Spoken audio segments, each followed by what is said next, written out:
cette deuxième partie du championnat. Alors que les Lions sont un petit peu sous pression hein, en ce début de match. Peut-être un peu surpris aussi par ces Dijonais qui attaquent vraiment dans le sens pour les buts. Et voilà l'ouverture du score des Dijonais. L'ouverture du score des Ducs de Dijon ici à Charlemagne. C'est mérité, hein, extrêmement bien joué hein, de la part des deux défenseurs hein, qui se trouvent, ils font un dit tout dit. On lance à la cage et puis une déviation. Alors je crois que c'est Niren, numéro 71, qui a ouvert le score pour Dijon. On va revoir au ralenti ce lancer de Niren justement. Je sais pas s'il est dévié. Il a joué ça le lancer encore une fois. Le bel arrêt de Matija Pintaric.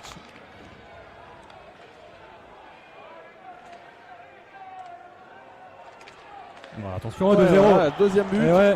2-0 pour Dijon. Quelle action, encore une fois là, hein, des Dijonais qui se trouvent assez facilement dans la zone des Lions. Et c'est Jimmy Jensen, je crois, qui vient doubler la mise pour les Ducs. Et c'est largement mérité pour Dijon qui fait un super début de match et qui s'en voit récompensé. On va revoir cette action. Encore une fois, une récupération très haute. Et c'est bonne passe pour Jensen.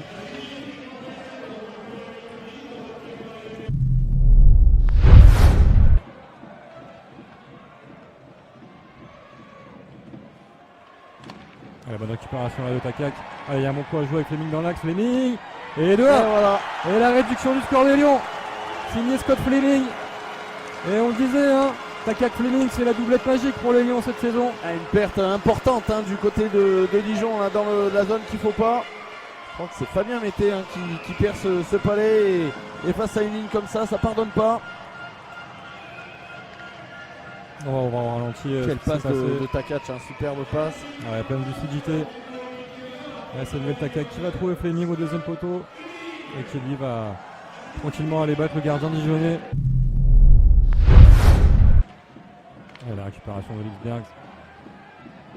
Bien joué de la part du Letton. Qui va chercher dans le deuxième poteau. Oh, l'égalisation! Oh, qu'il est beau! Et c'est Valentin Michel qui vient égaliser. Ah, celui-là, il est beau.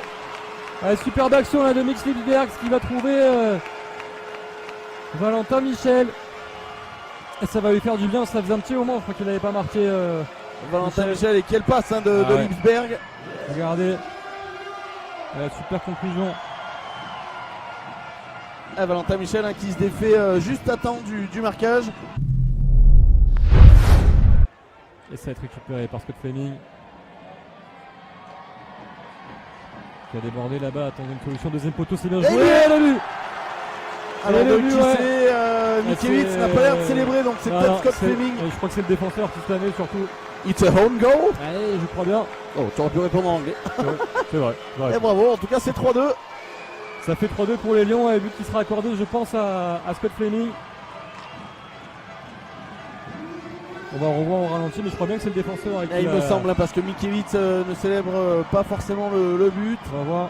Ah ouais, complètement. Ouais. Ah, c'est une belle passe du revers, hein. Enfin une belle déviation du revers. Je n'en étais pas fier, mais ma foi, si elle plaît, attention, alors là ça va être un contre un. Et le but. Bien joué.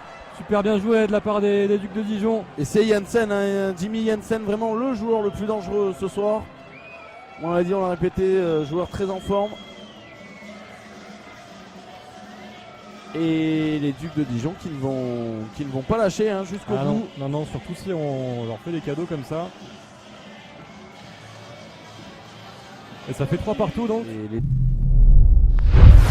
Et les Ducs. Attention parce qu'il y a un contre un. Balle de palais de quatrième but pour les Ducs. Oh là, quel but! Et ça fait 4-1 à Matija Pintaric qui en casse sa crosse. Ça fait 4-3 pardon, pas 4-1. Pintaric qui sort de ses gonds là complètement. Ouais, parce que ça fait un but inscrit en infériorité pour les Ducs et forcément c'est un peu rageant pour les Lions. Regardez. Pintaric qui est fou hein, contre son banc il me semble. Un petit peu abandonné. Un dernier espoir. Ouais, ça va revenir encore.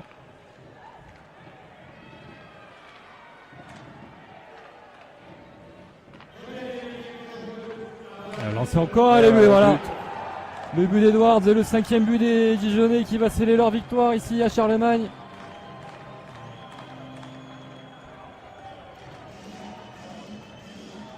Ah, c'est dommage de la part des Lions qui pouvaient terminer de belle manière cette belle saison de Saxo Print Lim Magnus. Et là, il n'y a pas grand chose à faire, hein.